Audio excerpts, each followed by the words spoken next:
ఎట్టకేలకు తమిళనాడు ఉత్కంఠకు తెరపడుతోంది. విజయ్ ప్రమాణ స్వీకారానికి ముహూర్తం ఫిక్స్ అయింది. కాంగ్రెస్ 5 మంది, సిపిఐ, సిపిఎం, విసికే ఈ పార్టీలకు సంబంధించి తలో 2 సభ్యులు విజయ్కి మద్దతుగా లేఖలు ఇచ్చారు.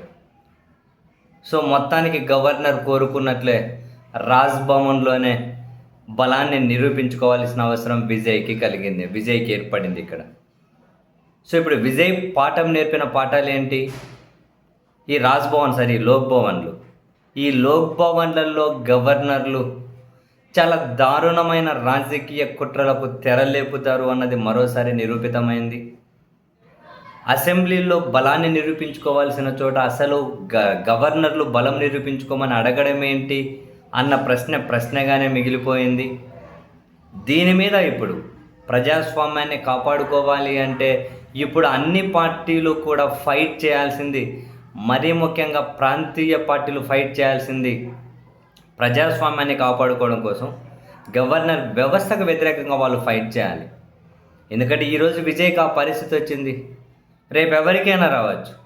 ఇక్కడ జగన్కు రావచ్చు, లేదా చంద్రబాబుకి రావచ్చు, లేదా కేసీఆర్కి రావచ్చు, లేకుంటే ఇంకొకరికి రావచ్చు. ఎవరికైనా ఆ పరిస్థితి రావచ్చు. వస్తే మరోసారి గవర్నర్లు ఇటువంటి రాజకీయ క్రీడకే తెరలేపితే ఒక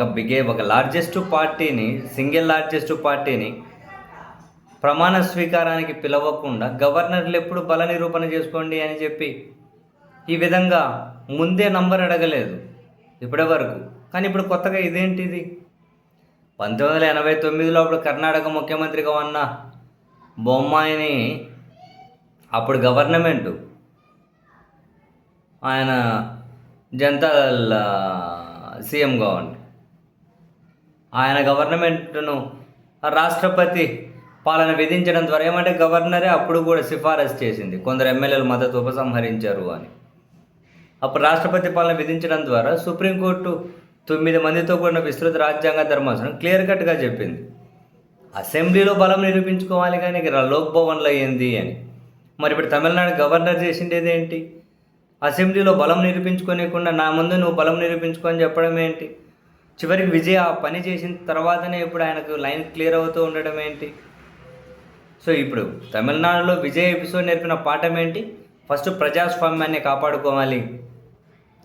ప్రాంతీయ పార్టీలు ఆ ప్రజాస్వామ్యాన్ని కాపాడే క్రమంలో గవర్నర్ వ్యవస్థకు వ్యతిరేకంగా దేశంలో అన్ని పార్టీలు ఫైట్ చేయాల్సిన అవసరం ఉంది.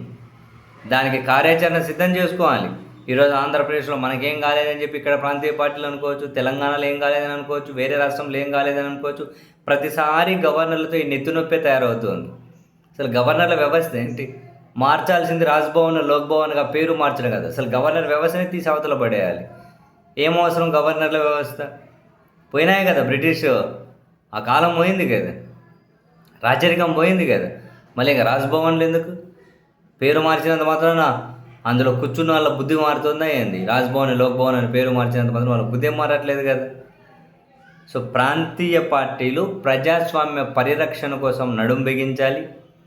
తమిళనాడులో విజయ్ ఎపిసోడ్ నేర్పిన పాఠం నుంచి వీళ్ళు లెసన్స్ నేర్చుకొని మరోసారి ఇటువంటి పరిస్థితి దేశంలో ఎవరికి ఎదురు కాకుండా ఈ వ్యవస్థను కూకటి వేలతో పెకిలించి వేసే విధంగా దేశవ్యాప్త ఉద్యమం చేయాలి ఇప్పుడు.